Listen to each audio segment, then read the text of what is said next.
Hey everyone, welcome back to my channel. So John Campea on Twitter said that Shang-Chi has made $150 million worldwide. So obviously I had to post the numbers, which said on the worldwide numbers for the MCU movies, it's dead last. But it has only had its opening weekend, so we'll see how it goes.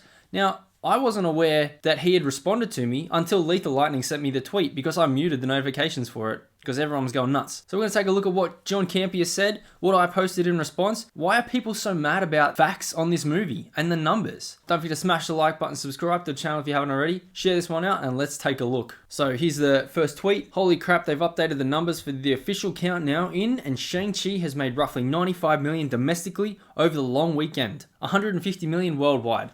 Now, I knew what was going to happen when I posted this because it's only been the opening weekend, but I was like, okay, which still puts it dead last for an MCU movie. So I put the descending order on worldwide box office, it's dead last. Now, everyone was going, oh my god, look, you don't even know how charts work, get off this platform, you're an idiot. I'm like, okay, whatever, I don't really care. So I just posted the link to my video. I said something and I posted the link to my video with the numbers, with the facts and figures. But then Lethal Lightning sent me a message that had a tweet that was responding to me, and it was John Campea himself. What did he say? Yes, Shang-Chi is the lowest grossing MCU movie of all time. A movie that has been out for 4 days has lower box office results compared to movies that were in theaters for months. You got us there, very bright of you. I knew what I was doing and I knew what was going to happen.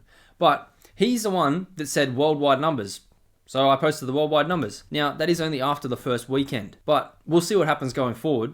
And if there's a steeper decline as there was for Black Widow, which was 67%, I think, said in my last video. So this is what I responded with. I'm glad you enjoyed it enough to go see it 6 times. Good for you. However, if you don't want worldwide numbers, maybe opening weekend will do. So I went to the opening weekend in descending order on the numbers website. I said it's the 5th lowest MCU, 3rd adjusted for inflation, 3rd lowest, which I showed in my last video. Lower than Black Widow, which didn't have an exclusive theater release. It didn't have that. It was on Disney Plus at the same time.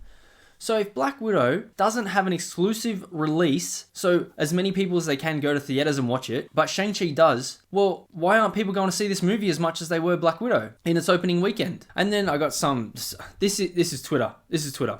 Some people, man, not to mention all while in a pandemic. Oh yeah, so that's the excuse now. Oh, it's a pandemic. Okay. Well, if you want to use the argument that people aren't going to the theater because it's a pandemic, why are college football stadiums almost full?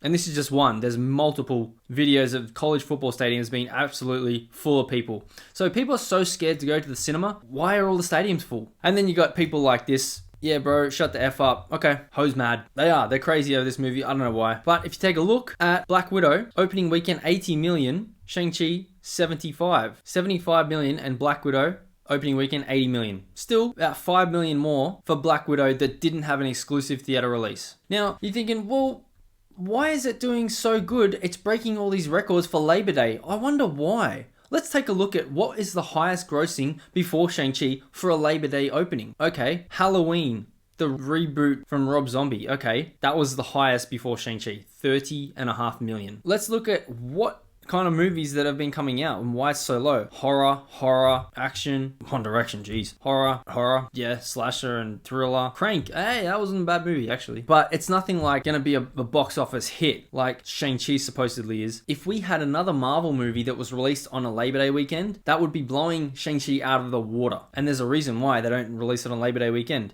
And I think the only reason why they did it now was because they're coming up pretty close to seeing if they were gonna release Venom 2, if they were going to release The Eternals, and then you've got Spider-Man No Way Home. All these movies have been delayed by so long that they were like, well, if this movie does well, then we can start looking at releasing these other movies on time and stop delaying them. I guess it's good for that reason, but we need to calm down on this is a triumph and how much it's making. It's tracking okay, I guess, after its opening, so you got another nearly 20 million it's already made in the next couple of days. But we'll see what happens during the week and what the drop-off is. If it's anything like Black Widow, 67%, well, so there you have it. I had to respond to John Campea because, okay, you don't like the worldwide numbers at the moment. Okay, I'll give you the opening weekend numbers and the adjusted for inflation numbers, which is still the 5th or 3rd lowest, depending on which one you want to go by, MCU movie of all time. And it's behind Black Widow, which didn't have an exclusive release.